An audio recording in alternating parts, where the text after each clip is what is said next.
اللہ نے ہمارے پیارے کو کتنا حسین بنایا کہ صحابی رسول جابر ابن سمرہ رضی اللہ عنہ فرماتے ہیں کہ چاند اپنے چوبند پہ تھا اور نبی کریم علیہ السلام نے خوبصورت سرخ جوڑا زیب تن فرمایا ہوا تھا، تو میں مسجد نبوی میں حاضر ہوا اور میں نے ایک طرف چاند کو دیکھا، میں نے ایک طرف آپ کے خوبصورت چہرے کو دیکھا۔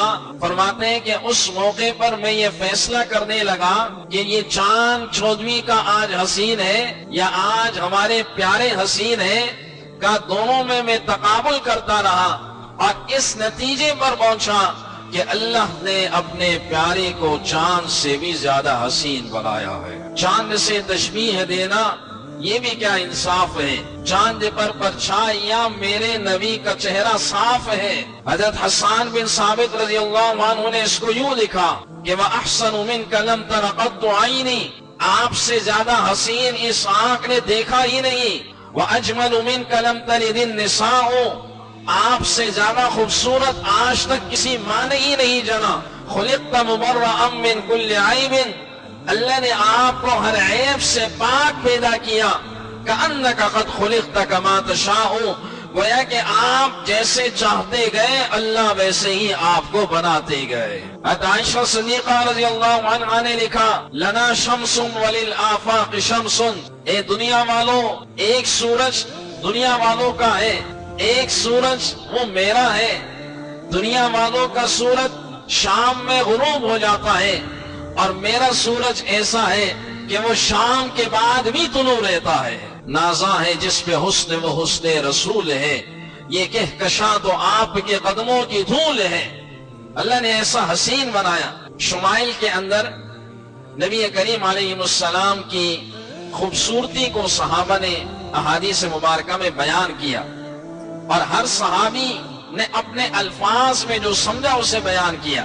انس رضی اللہ تعالیٰ عنہ نے فرمایا کہ ما رأیت شیئا احسن من رسول اللہ صلی اللہ علیہ وسلم قط، میں نے آپ علیہ السلام سے زیادہ حسین چیز کبھی نہیں دیکھی۔ اور کسی نے کہا ہند بن ابی حالہ رضی اللہ عنہ، وہ اپنے الفاظ میں کہتی ہے کہ ان الشمس تجری فی وجہ، آپ ایسے حسین تھے کہ گویا کہ سورج آپ کے چہرے کے اندر گھوم رہا ہو، ایسے حسین تھے۔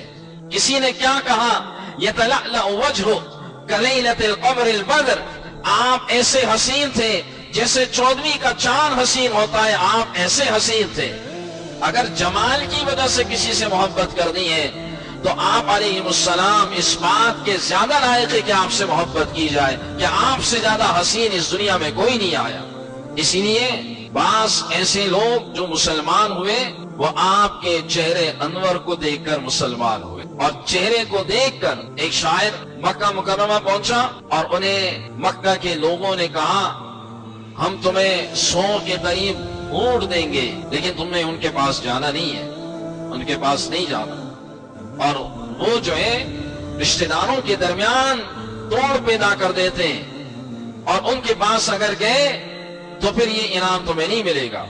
اور انہوں نے اس لیے کہا کہ اگر یہ ان کے پاس گئے اور یہ ان سے متاثر ہوئے تو شاعروں کا کلام جنگل میں آگ کی طرح پھیل جاتا تھا، اور انہوں نے کوئی شعر لکھا یا قصیدہ یا دیوان لکھا تو ہماری تو حالت محنت خراب ہو جائے۔ وہ فرماتے ہیں کہ میں مکہ مکرمہ میں جب پہنچا اور یہ پیشکش مجھے کی تو اس موقع پر میں بیت اللہ کے قریب جا رہا تھا تو میں نے دور ایک شخص کو دیکھا، تو میں نے کسی سے پوچھا یہ کون ہے؟ تو مجھے کسی نے کہا یہ وہی ہے جس کے بارے میں آپ کو منع کیا۔ تو کہنے لگے کہ میں نے دل میں کہا کہ مجھے ان سے ملاقات ضرور کرنی ہے، ان کی بات سننی ہے اور ان سے ملنا ہے۔ کہنے لگے کہ جب میں ان کے پاس آیا اور ان سے ملاقات کی اور میں نے ان سے کہا کہ کیا کہتے ہو، انہوں نے قرآن کی سورہ مریم کی تلاوت شروع کی۔ تو کہنے لگے کہ مجھ پر کب کبھی طاری ہوئی، ایک طرف میں ان کے چہرے کو دیکھ رہا تھا اور دوسری طرف ان کے الفاظ کو سن رہا تھا۔ میرے دل نے یہ کہا کہ یہ کسی شاعر کا کلام نہیں ہو سکتا، اور میں اسی موقع پر مسلمان ہوا۔ آپ کے چہرے انور کی وجہ سے لوگ مسلمان ہوئے۔ اللہ نے ایسا حسین بنایا ہمارے پیارے کو، اس کائنات میں آپ سے زیادہ خوبصورت پیدا نہیں ہوا۔ اس کائنات میں آپ سے زیادہ حسین پیدا نہیں ہوا۔ صحابہ نے آپ سے ایسی محبت کی کہ آپ کے داڑھی کے ایک ایک بال کو گنا۔ آپ اس سے اندازہ لگائیں، میں اور آپ اپنی داڑھی میں سفید بال نہیں گن سکتے، انہوں نے حضور کے ایک ایک سفید بالوں کو گنا۔ کس موقع پر آپ کے داڑھی مبارک میں کتنے بال سفید تھے، کس موقع پر آپ کا چہرہ کیسے تھا، کس موقع پر آپ نے کیسے منظر سے دیکھا، وہ ایک ایک چیز آپ کی نوٹ کرتے تھے۔ ایک صحابی کے بارے میں آتا ہے کہ وہ صحابی مجلس میں خاموش رہتے تھے۔ ایک دن نبی کریم علیہ السلام نے ان سے کہا، تم سوال کیوں نہیں کرتے؟ کہ لگے میں آتا ہوں اور آپ کے چہرے انور کو دیکھتا ہوں، ایمان کی حرارت بڑھ جاتی ہے، تازگی محسوس ہوتی ہے، میں تو آپ کو دیکھنے کے لیے آتا ہوں، مجھے کوئی سوال ذہن میں نہیں رہتا، آپ کا دیدار کرنے کے لیے میں آپ کے پاس آتا ہوں۔ صحابہ ایسی محبت کرتے تھے۔ ایک صحابی نے سوال کیا کہ کل قیامت والے دن جنت ہوگی اور آپ جنت کے اونچے درجے پر ہوں گے اور ہم تو بہت نچلے درجے پر ہوں گے، تو اس جنت کا ہی کیا فائدہ جس میں آپ کا دیدار نہ ہو؟ اس جنت میں بھی کوئی مزہ ہوگا جس میں آپ کا دیدار نہ ہو؟ رسول اللہ صلی اللہ علیہ وسلم نے اس موقع پہ ایک بات ارشاد فرمائی، المرء مع من احب، آدمی اسی کے ساتھ ہوگا جس سے محبت کرتا ہے اور اسی کے ساتھ اللہ جنت میں رکھے گا۔ صحابہ فرماتے ہیں کہ ہمیں حضور علیہ السلام کی اس بات سے اتنی خوشی ہوئی، اتنی خوشی ہمیں کسی اور بات سے پہلے نہیں ہوئی تھی، اس لیے ہوئی کہ ہم سب آپ سے محبت کرتے تھے اور ہم سب کے دلوں میں یہ بات تھی کہ ہم آپ سے محبت کرتے تو جنت میں بھی آپ کی رفاقت ہمیں ملے گی۔